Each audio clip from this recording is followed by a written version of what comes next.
Bom, gente, se muitas pessoas consideram errar inadmissível, imagina só quando o erro acontece no ambiente profissional. A gente vai ouvir mais uma vez o Charles Watson. Ele explica que a hora é de as empresas buscarem inovação. E tudo que é novo também, claro, está sujeito a falhas. Olha só.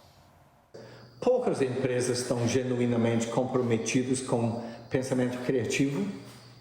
Elas discursam sobre o assunto enquanto ainda prestam homenagem aos conceitos do Taylorismo. Como Upton Sinclair declarou, é muito difícil fazer um homem entender algo se o seu salário depende dele não entender. A maioria das empresas está mais interessada em copiar modelos pré-existentes do que em investigar possibilidades novas, mais interessados em copiar os resultados de outros do que em investigar os processos que criaram esses resultados. Há uma lógica dúbia que diz: nunca mexe com um time que está ganhando.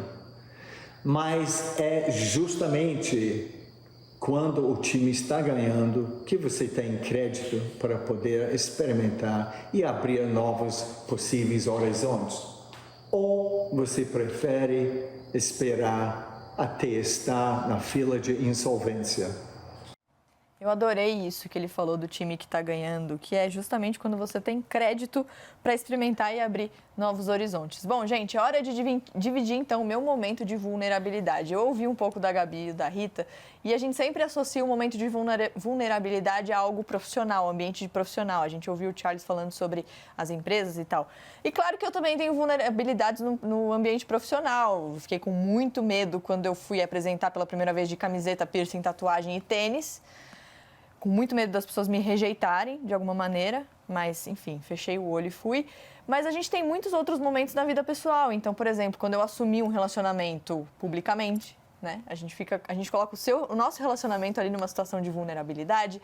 Ou mais ainda, quando eu fui morar sozinha, fiquei extremamente com medo, assim, de não conseguir, de não ser capaz, enfim. Então, são muitos momentos ali e o que a gente faz nessa hora? A gente conversa, eu pelo menos faço isso, ligo pro meu pai ou pra minha mãe e falo assim: vai, diz que eu consigo, por favor, me ajuda. Aí fala assim: não, você consegue, vai.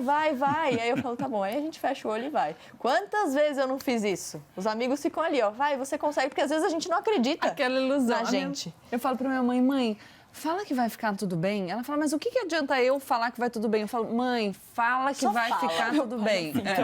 Nossa, fala que vai ficar tudo bem. Me assegura, por favor.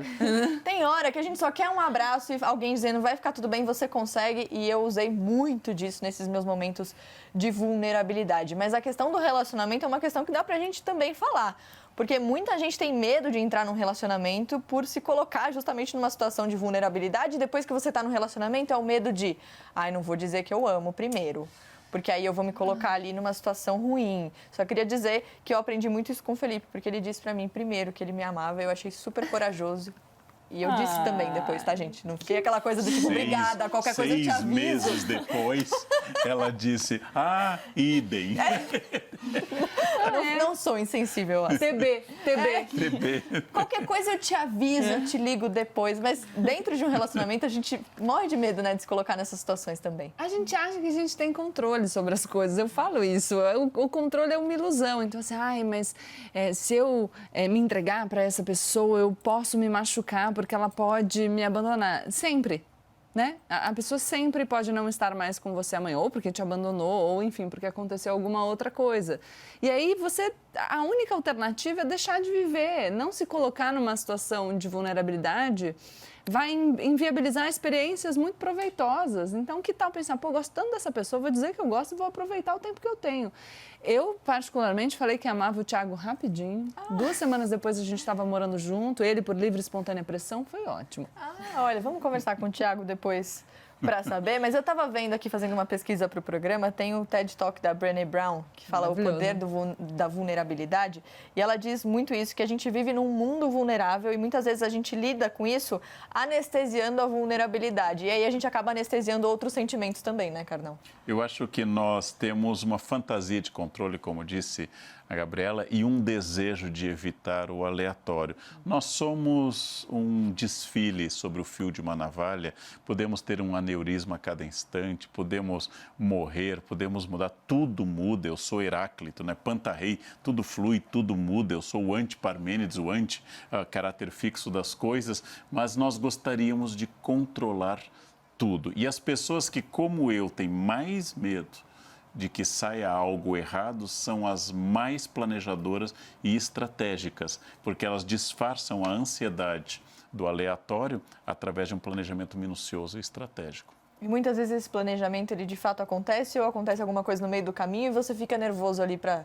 Tem um ditado que meu pai usava latino no direito que fala que faça-se a justiça e pereat mundus, que o mundo desapareça, e que eu, às vezes, para submeter algo ao planejamento, eu perco aquele algo para que o planejamento saia corretamente. E esse é um erro estratégico. Quer dizer, o importante é cumprir o horário, não que a festa seja boa. Eu levei muito tempo, precisei envelhecer para entender que o objetivo da festa é a festa e não o planejamento da festa. Isso é um aprendizado, mas eu ainda tremo quando algo sai. Eu sou igualzinha, o Felipe Eu tô fala pensando quando a gente que viaja. tem um aprendizado aí, eu não tinha nem tomado consciência dele, mas tem um. Nossa, total. Quando Eu a sou gente super viaja, o Felipe fala controladora. pra mim, ela coloca na planilha ali, sei lá, de 1 às 2 da tarde a gente vai fazer isso. Dá, sei lá, 12h59 eu tô assim, ó.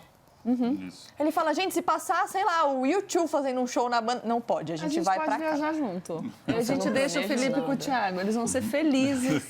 E a gente, o quê? 1h05 vai estar fora do restaurante. Não, Deixa eu... Ou com o carnal 4 da manhã abrindo a janela do Não, hotel aí e pera. falando, olha, Chega. levantando, vamos no museu. E... Não, então não vou com o carnal. Rita, você é de se planejar também ou Não. você está aberta ao que acontece, a riscos? Nossa, eu tô sempre muito aberta. Eu gosto de experiências, então eu vou. Assim, eu praticamente não planejei quase nada na minha vida. Tanto é que, assim, eu me formei em arquitetura, sei lá por quê. Porque antes eu passei por 4 cursos diferentes. Então, assim, eu não planejo absolutamente nada. Eu até chego a planejar, mas eu nunca faço o que eu planejo. Então, sempre é diferente.